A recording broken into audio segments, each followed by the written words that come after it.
Jadi memang kalau misalnya sekolah keperawatan itu di sana tuh sistemnya tuh daftarnya ke rumah sakit yang memang rumah sakit akademi gitu. Jadi biasanya rumah sakit ini punya sekolah keperawatan. Terus nanti dari sekolahnya itu sistemnya per blok gitu. Jadi misalnya blok ini udah habis, terus udah gitu kerja. Ada blok kerja, ada minggu kerja, ada minggu sekolah. Jadi kalau misalnya sekolah ya di sekolah itu, kalau misalnya kerja nanti dikirim ke rumah sakit untuk kerja tapi sebagai student. Nah di rumah sakit ini tentunya kita kayak punya semacam kewajiban gitu untuk jadi itu jadi ada minggu sekolah, ada minggu praktek. Nah ketika praktek ini kita dikirim ke rumah sakit dan dibayar. Jadi dibayarnya tuh sekitar lupa deh. Pokoknya sekarang tuh udah berubah, udah agak lebih besar gajinya, tapi pas zaman aku tuh kurang lebih tahun pertama tuh 900, tahun kedua 1000, tahun ketiga 1100. Jadi ukuran di sana lumayan ya. Ya untuk student yang kebetulan emang nggak ada banyak kewajiban, ya itu udah lumayan. Maksudnya untuk diri sendiri itu udah bisa lah, udah cukup gitu. Terus ya sekolahnya ini kan selama 3 tahun. Jadi selama 3 tahun ini tuh sekolah praktek gitu. Dan selalu dibayar setiap bulannya sekitar segitu. Ya gitu aja sih. Jadi misalnya tapi pas praktek ini nanti ada tugas dari sekolah, misalnya harus menangani pasien tertentu, nanti dijalaninnya pas praktek gitu-gitu. Jadi yang dipelajarin di sekolah langsung diaplikasiin di tempat kerja gitu. Kalau beasiswa kan emang full dibayarin dari sekolahnya. Kalau ini memang program dari sekolahnya tuh emang kebetulan dibayarin gitu. Jadi awalnya nyari program dulu gitu. Iya, nyari programnya gitu ya. Yang emang semua. Jadi ada namanya tuh college. Kalau di sana kan memang beda-beda ya, nggak cuman SD, SMP, SMA, terus kuliah gitu kan. Nah kuliahnya ini ada banyak. Ada kuliah yang emang di universitas, ada kuliah yang di semacam, kebetulan di Indonesia emang nggak ada. Jadi ada universitas yang teori, ada universitas yang praktek. Namanya universitas juga. Ada juga college yang kayak aku ini, namanya Ausbildung. Kalau di Ausbildung ini semacam sekolah yang yang lebih ke pengaplikasiannya gitu. Jadi misalnya ada orang suka yang berbau elektrik gitu. Ada kemungkinannya ada banyak nih setelah lulus SMA. Ada bisa belajar elektrik yang emang di universitas gitu, yang belajar teori-teorinya banget. Ada belajar yang di universitas yang banyaknya pengaplikasiannya. Atau ada juga Ausbildung yang berhubungan dengan elektrik yang emang beneran mainin kabelnya gitu ibaratnya. Gitu. Terus ya ujungnya pada akhirnya semuanya kerja bareng-bareng juga, cuman bidangnya pengaplikasian ilmunya beda-beda gitu.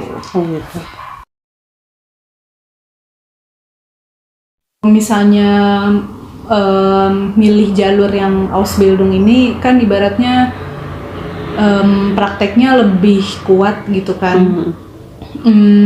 Jadi langsung belajar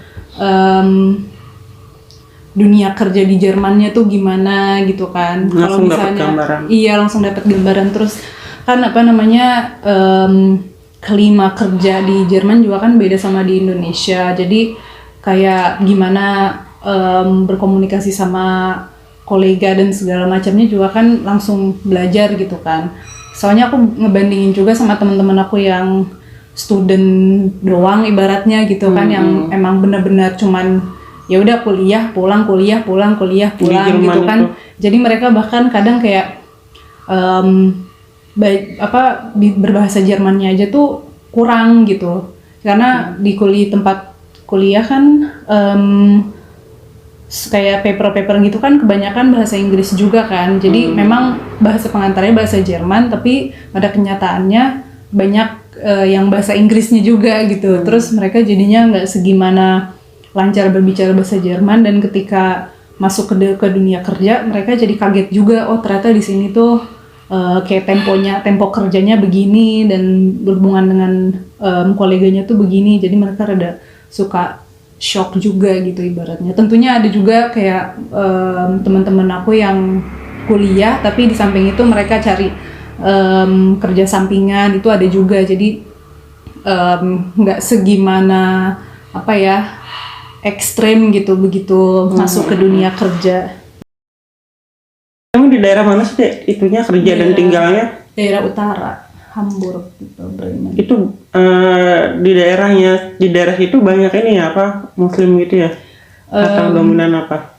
Banyak. Jadi di Jerman sendiri sekarang banyak apa namanya imigran gitu Oke, dari gitu ya biasanya. iya atau enggak kayak apa namanya Dari refugee gitu dari Syria, Lebanon, terus pokoknya negara-negara yang sekarang lagi perang gitu. Terus dari Turki juga banyak. Jadi di sini juga banyak di Jerman juga banyak masjid, banyak musola. dekat rumah juga udah banyak Ada. ini imigran ya. Terus kayak nggak aneh sih kalau misalnya ngeliat orang pakai kerudung tuh kayak ya udah kayak biasa aja jadinya. Pas dulu banget pas awal aku datang itu kayak udah ada cuman sedikit gitu loh, kayak nggak apa namanya masih nggak segimana sebanyak sekarang gitu. Sekarang tuh ibaratnya keluar rumah tuh bisa langsung ngelihat ada orang pakai kerudung gitu, kayak saking banyaknya. Tapi COVID gini banyak juga yang datang gitu imigran. Kalau itu kurang tahu deh. Tetep aja sih kayaknya. Kita Kayak kan biasa nggak aja ngeliat, gitu ya. Iya. Kan ibaratnya kabur dari perang kan lebih penting daripada daripada bertahan di situ. Maksudnya kalau bertahan di situ kena perang, kena COVID, mendingan apa namanya keluar dari daerah perang walaupun merisikokan kena COVID gitu kan ibaratnya. Selama kitanya nunjukin semangat buat belajar, selama kitanya penasaran gitu, terus udah gitu mencoba ya berintegrasi lah sama kehidupan lokal, mereka open banget gitu. Kan ada juga orang refugee gitu-gitu yang kayaknya datang yaudah tapi mainnya sama yang itu doang gitu, sama orang yang refugee-nya lagi gitu kan. Jadi mereka mau berkembang juga gimana gitu ibaratnya. Nggak gabung sama orang lokal gitu ya. Iya, terus jadinya kayak ya orang sananya juga jadi males gitu kalau misalnya ini. Terus mereka juga ada yang apa namanya udah datang kan ibaratnya kalau datang tuh langsung dijamin kan sama negara Jerman. Itu mereka udah datang udah dibayarin tempat tinggal, bahkan dibayarin untuk kursus bahasa Jerman. Itu aja mereka masih males-malesan, kursus Jermannya bolos-bolosan gitu. Ada orang yang kayak gitu. Dan apa jadinya kan dipandangnya juga nggak positif ya gitu.